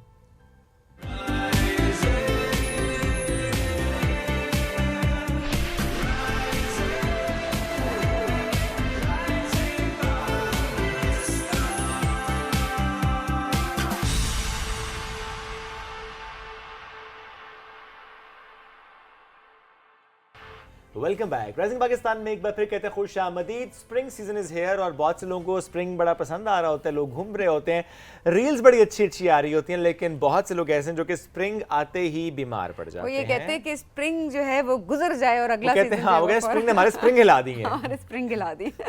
लिटरली ऐसे ही होते हैं, आगे स्प्रिंग हिल जाते हैं। सो आज हम इस मौजूद पे बात भी करेंगे, हम लाइटर साइड पे बात तो करें, but it's very serious issue actually, specifically नहीं इस्लामाबाद, अदरवाइज भी जहाँ जहाँ पे पोलन के केसेस ज़्यादा होते हैं, यानी पोलन काउंट ज़्यादा होते हैं, वहाँ पे ज़्यादा फिर पोलन के केसेस ज़्यादा हो रहे होते हैं, लोग इससे बड़ा लड़ रहे होते हैं, मुतासर हो होते हैं। Not just the pollen allergy, generally भी जो एलर्जीज होती हैं जो ट्रिगर हो रही होती हैं, तो लोगों की ज़िंदगी मुतासर हो रही होती हैं, क्वालिटी ऑफ लाइफ उनका जो है बहुत ज़्यादा मुतासर हो जाता है। आज इस मौजूद पर बात करने के लिए हमारे फेवरेट डॉक्टर हैं, पल्मोनोलॉजिस्ट हैं, डॉक्टर शाज़ली मंजूर ज्वाइन कर चुके हैं। सर अस्सलाम वालेकुम, good morning. Good morning sir कैसे हैं? बिल्कुल ठीक। जिम जा रहे हैं लगता है? नहीं, जिम के बगैर ही हो गया। जिम के बगैर कम हो गया। सर आपको टफ कंपटीशन दे रहे हैं डॉक्टर साहब, ये आप सुन लें, बाकी छोड़ें। मैं शोएब को फॉलो करता हूँ। बस बिल्कुल ठीक है। मैं आपको फॉलो ये मेरे आइडियल है ना सर। नहीं मैं इस तरह बनना चाह डॉक्टर रहा साहब हूँ। आज तो ना सोचे अगला एक हफ्ता इनका बच गया। आपका ये ये वो कमेंट, स्प्रिंग में बाहर बागों में फिरते रहेंगे फिर। इनको स्प्रिंग लग जाएंगे ये ऐसे पटक पटक करके। आप क्यों जलती हैं? You burn from. I don't. चलिए जी, कमिंग टू द टॉपिक से, पोलन के केसेस ज्यादा आपके पास भी रिपोर्ट हो रहे होंगे, लोग जी। आ रहे होंगे आपके पास, क्या सिम्टम्स हैं जो लेकर आपके पास देखिए लोग आ रहे हैं? सिम्टम्स जाहिर बात है, पोलन जो है वो आंखों पे, नाक पे और हलक में, मुंह के रास्ते जाता है। तो सिम्टम्स ये होते हैं, वाटरी आइज़ हैं Okay. और आंखों में खारिश, नाक में खारिश, स्नीजिंग, छींकें आना और इसके अलावा खांसी शदीद किस्म की हो जाती है। और उसके अलावा जो उसकी वर्स्ट वो है उसमें ये है कि एस्थमा के या दमे के अलामात शुरू हो जाते हैं अच्छा। मरीज़ में जी। और ख़ारिश भी हो सकती है क्योंकि पोलन जहाँ टच करता है तो लोकल भी उसमें उसकी इरिटेशन करता है बेसिकली। तो ख़ारिश, या वो हम आम ज़ुबान में उसे कहते हैं धड़पड़ कहते हैं या धप्पड़ कहते हैं, आर्टिकेरिया टाइप रैशेस, और ये हो जाते हैं। ओके, अच्छा ये भी पोलन का ही पोलन से हो हमें सकता है, awareness ही जी, नहीं है, जी, देखें। जी, हम skin अक्सर के- कहते हैं बस skin कोई के- चीज़ लग गई, किसी खाने से हो गया। खाने से तो हो सकता है, बहुत सारी चीज़ों से होता है, कोई आपने खाया सूट ना किया गया, कोई डाइट में है, कोई दवाई में, लेकिन इससे भी ये ट्रिगर हो जाता है। ओके, क्या पोलन एलर्जी टुवर्ड्स एज़मा जाती है? जी, वही मैंने कहा ना कि उसकी वर्स्ट फॉर्म फिर एस्थमा या दमे का जो अटैक होता है लोगों को, जिसकी वजह से मरीज़ हमारे पास आता है या अस्पताल में आ जाता है, इमरजेंसी में आ जाता है। तो ज़्यादातर तो इस्लामाबाद में बहुत ज़्यादा है, दूसरे शहरों में भी है। फिर इसका मसला ये होता है कि पोलन जो है बेसिकली ये नशो नुमा के लिए उनके जो छोटे छोटे ज़रात होते हैं ना, फूलों के, पौधों के, दरख्तों के, वो उड़ते हैं। तो वो जाके अपनी नशो नुमा करते हैं, उनका एक तरीका कार है ना जिसको आप कहते हैं कि बहार आ गई है। और अगर आप देखें तो इस दफ़ा बहार बहुत लेट आई और जब वो आई तो वो शिद्दत के साथ आई है। तो ये इसमें मरीज़ जो होता है या जो पेशेंट, एलर्जिक पेशेंट होते हैं, वो इसको एक्लेमेटाइज नहीं कर सकते जल्दी, उसको वो नहीं कर सकते ना। जब पोलन काउंट 40-45 हज़ार पे चला गया था, तो एक एलर्जिक पेशेंट है उसको तो पता ही नहीं चलेगा, एकदम बाहर आई, बारिश हुई, आपने देखा, तो वो जा रहा है, उसको पता नहीं अपने काम कर रहा है या जो भी उसका एक्सपोजर हो रहा है, तो उसको फिर शदीद अटैक होता है और वो फिर अपने इन्हीं अलामात के साथ वो आते हैं। ओके, क्या पोलन एलर्जी या सॉरी पोलन काउंट जब बढ़ जाता है वो जनरली सबको मुतासर करता है? नहीं हर एक को नहीं करता।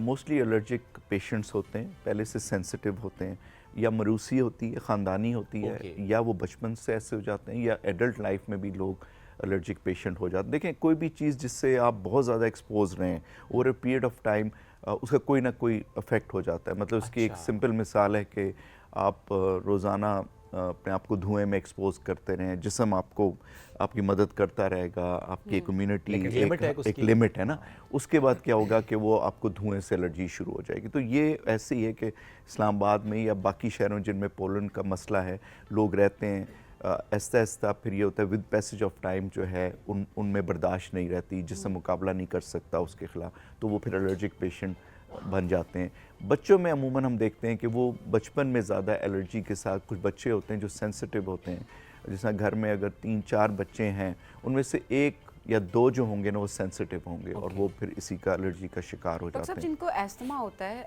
उनको पोलन ज़्यादा सवेयर उनको अटैक होता है या वो ज़्यादा वल्नरेबल होते हैं कि उनको फ़ौरन से ज़्यादा चीज़ें मतलब पोलन भी साथ साथ होना शुरू हो जाता है? Absolutely right. क्योंकि देखें जिनको वैसी एलर्जीज़ हैं, वो जो बचपन से लोग बच्चे हैं, मैं कह रहा हूँ नज़ला ज़ुकाम रहता है या स्कूल से इन्फेक्शन लेके आते हैं, ये वायरल इन्फेक्शन, हर वक्त बीमार रहते हैं मोस्ट ऑफ द टाइम, उनमें फिर ज़ाहिर बात है जब एक्सपोजर होता है तो ये लोग ज़्यादा बीमार हो जाते हैं, अस्पताल पहुँच जाते हैं, तो उनमें yes they are more pollen का वर्स्ट केस आपने आज तक कौन सा देखा है जो सबसे वर्स्ट हो गया? वर्स्ट तो ये होता है कि अस्थमा का मरीज़ आता है, सांस रुक जाता है और अस्पताल में उसको इलाज के लिए जो हम लेके जाते हैं इमरजेंसी में, तो उसमें ये होता है कि खुदा न खास्ता उसका सांस रुक जाए तो उसको मशीन पे डालना पड़ जाता है, तो वो वर्स्ट सिनेरियो है।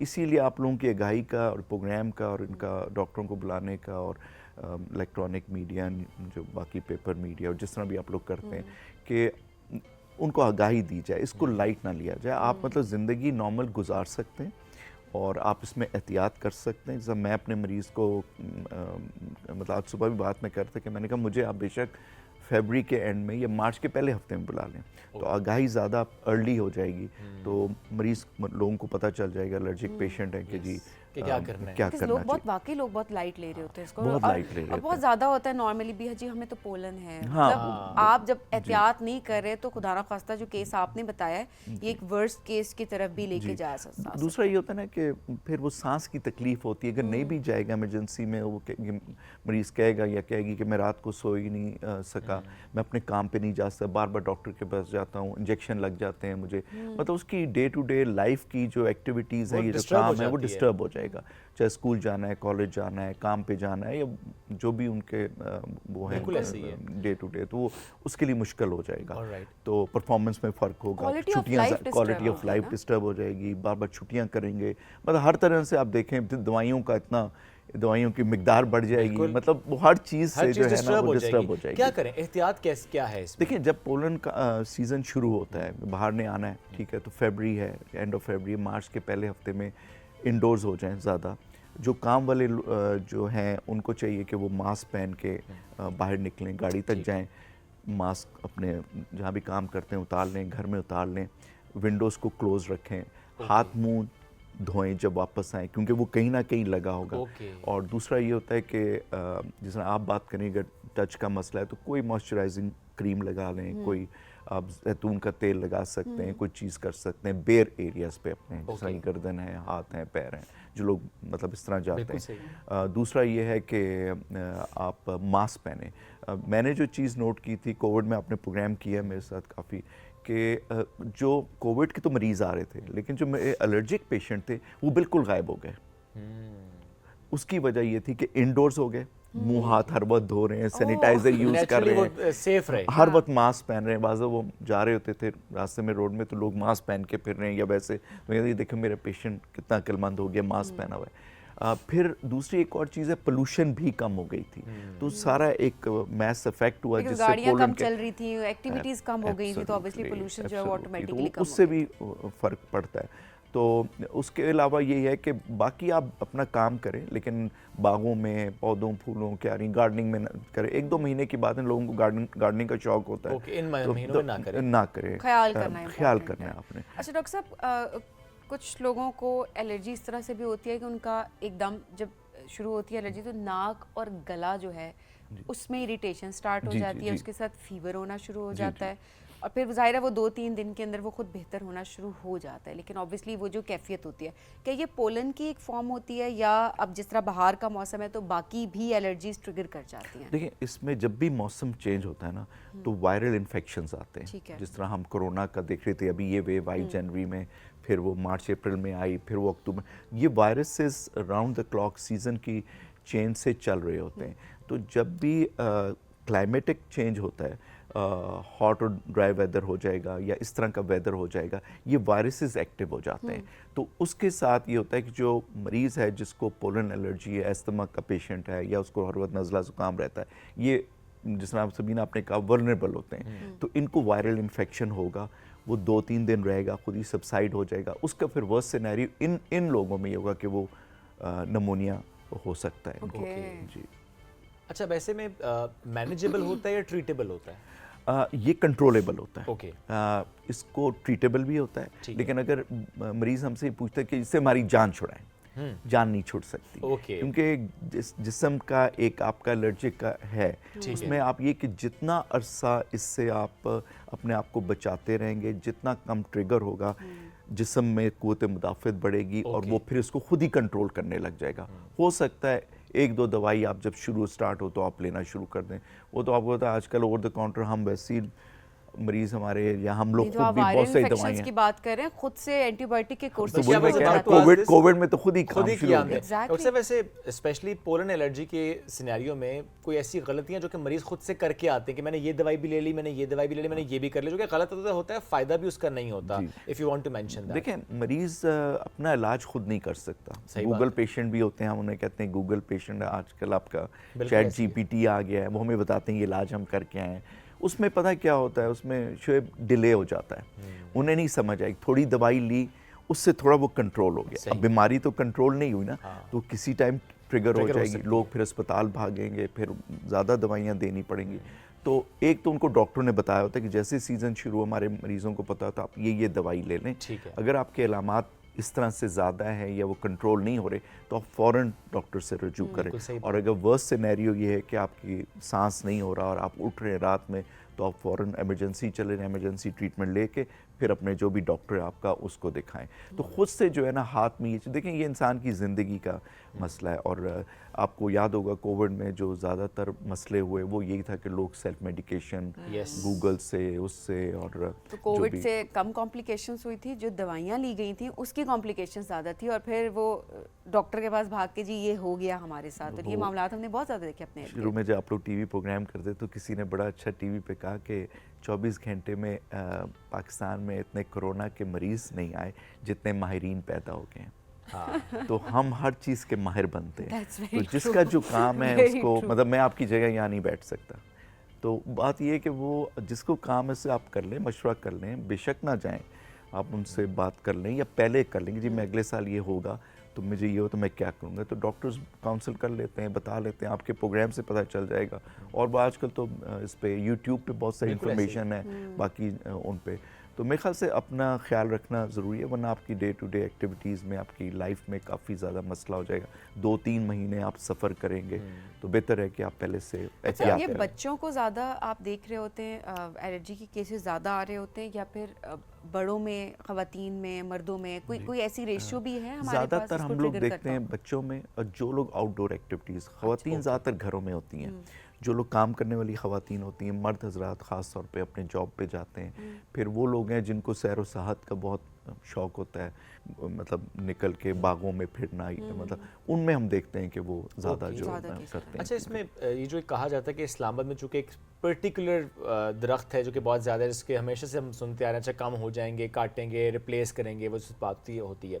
इज़ इट ट्रू वो स्पेसिफिक वो दरख्त ही प्रॉब्लमेटिक है आवाम के लिए? देखें इस्लामाबाद में ये मसला था क्योंकि इन्होंने फास्ट ग्रोथ के लिए ये मलबरी ट्रीज़ बिल्कुल लगाए सही थे। है। और अगर आप जाते हुए देखें F9 पार्क की तरफ, ही जो अभी नई रोड बनी है, कि बहुत सारे दरख्त उन्होंने काट दिए। तो सीडीए ने जो है एक इनिशिएटिव लिया है। यस, मलबरी और ये ट्रीज़ कुछ हैं जो कि बहुत तेज़ी से ये पोलन अपना वो करते हैं, शेड Okay, ऑफ करते हैं। ठीक है। तो उसमें ये है, लेकिन उसके बहुत सारे और भी फैक्टर्स हैं। आप जो पेशेंट वैसे भी एलर्जिक पेशेंट होगा, वो ज़रूरी नहीं कि पेपर मलबरी से होगा या इससे होगा, वो और चीज़ों से, जिस तरह क्योंकि भी पोलन तो हर जगह, हर पौधे जगह का ना। ज़रा होगा तो उसमें। इसमें जो हम बात कर रहे हैं वो सबीन की बात वो बिल्कुल ठीक है। देखें गाड़ियां हैं, पोल्यूशन है, Yes. कोई मतलब आप और factors हैं। और फैक्टर्स हैं। अच्छा, सर्दियों में यूजली आप देखें कि हम लोग इंडोर्स रहते हैं, तो हमारा एक्सपोजर आउटडोर से होता नहीं है।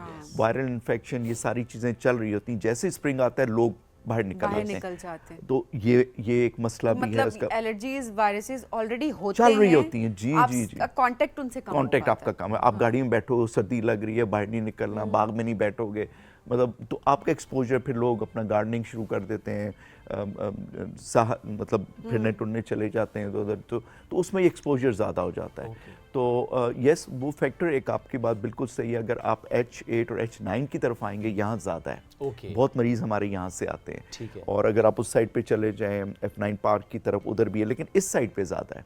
तो मलबरी उधर भी था ना, तो फिर इधर क्यों है? तो एक नहीं है इसका फैक्टर, एक रीज़न नहीं है, so many reasons, so many reason. हम ब्लेम तो मलबरी को ही करते हैं, Okay. लेकिन नहीं, बहुत सारे लोग हसन अब्दाल से आते हैं, बहुत सारे लोग आपके DHA से आते हैं, बहुत सारे सराउंडिंग विसिनिटी से आते हैं, बाराकऊ से बहुत आते हैं। Okay. तो वहाँ तो नहीं है पेपर मलबरी। तो ये एक फैक्टर नहीं, मैं इसको मतलब अगर आप मुझसे मेरी पर्सनल और मेरी एक्सपर्टीज पूछें, नहीं, So, एक एक नहीं। दरख्त को ब्लेम ना करें। नहीं, हाँ। एक दरख्त को blame एक दरख्त नहीं क्योंकि हमारे यहाँ बड़ा है कि हम एक तो वैसे ब्लेम गेम बड़ी हो रही है, तो एक दरख्त को हम ब्लेम करते हैं, टारगेट करते हैं उस दरख्त फलाना को। फलाना। हाँ, तो ये ना करें। जनरली आपके आसपास ज़रा पौधे तो सर ज़रा अच्छे हैं, लगाने भी हैं। बड़ी मुनासिब सी बात ये होगी कि अगर किसी फेस्टिवल पे जा रहे हैं जहाँ पे बाहर का कोई फेस्टिवल है, जहाँ पे फूलों की नुमाइश है, तो आप मास्क लगा के चले जाएं। वही जैसे अब ये आपकी जैस्मिन गार्डन है, Yes. लोग चाहे मास्क पहन लेना, मास्क पहन के चलें। और अब मास्क प्रोटेक्ट करता है। देखिए उसने आना सबसे पहले नाक, Yes. मुंह के रास्ते। दूसरा ये कि एक सिंपल सी एक चीज़ मैं आपको एक ट्रिक बताता हूँ कि मुंह को तो अब मास्क उससे भी कवर हम कर सकते हैं। आप वैसलीन लगा लिया करें नाक के अंदर, Okay. तो उसमें ये होता है कि वो ट्रैप हो जाता है। Okay. हाँ, फिर मुंह धोना है, जितने आपके ट्रैप हुए आंखें धोएं तो वो निकल जाएगा। Very हाथ nice. धो लें, तो सिंपल चीज़ें जैसे हम कोविड में सैनिटाइजर यूज़ कर अपना Yes. यूज़ करें, हाथ मुंह धो लें। तो मेरे ख्याल से कि मतलब आप उसी तरह की एहतियात रखें, एहतियात मास्क रखें। लगाएं। और और बड़ी हम भी आज सारे- देखें टोटका है डॉक्टर साहब की तरफ से, वैसलीन लगा हाँ, लें तो टोटका काम- दे दिया। टोटका दिया डॉक्टर साहब ने कि वैसलीन लगा लें तो चीज़ें बेहतर रहेंगी। मास्क पहने, एहतियात करें, घर वापस आए तो हाथ मुंह धोएं अच्छी तरह से, कॉन्टैक्ट से ज़्यादा फैल जाता है। डॉक्टर साहब thank you very much for joining us today. नहीं तो हमें और वायरल्स पर भी बात करनी थी बट वक्त मुख्तसर था। हम पोलैंड पे हमने इतनी बात कर ली। आई एम श्योर कि बहुत से लोगों का फ़ायदा इससे हुआ होगा और होना चाहिए। एहतियात बहरहाल करनी। हाँ, हम लेट ज़रूर हो गए, हमें सेगमेंट वाकई पहले करना चाहिए था। February, March are the right months to talk about it, but anyways ये अभी भी जिसका फ़ायदा हो तो It's बड़ा never too इंपॉर्टेंट है। It's never too late actually। हमें दीजिए इजाज़त, दोबारा मुलाकात कल करेंगे। अल्लाह हाफ़िज़।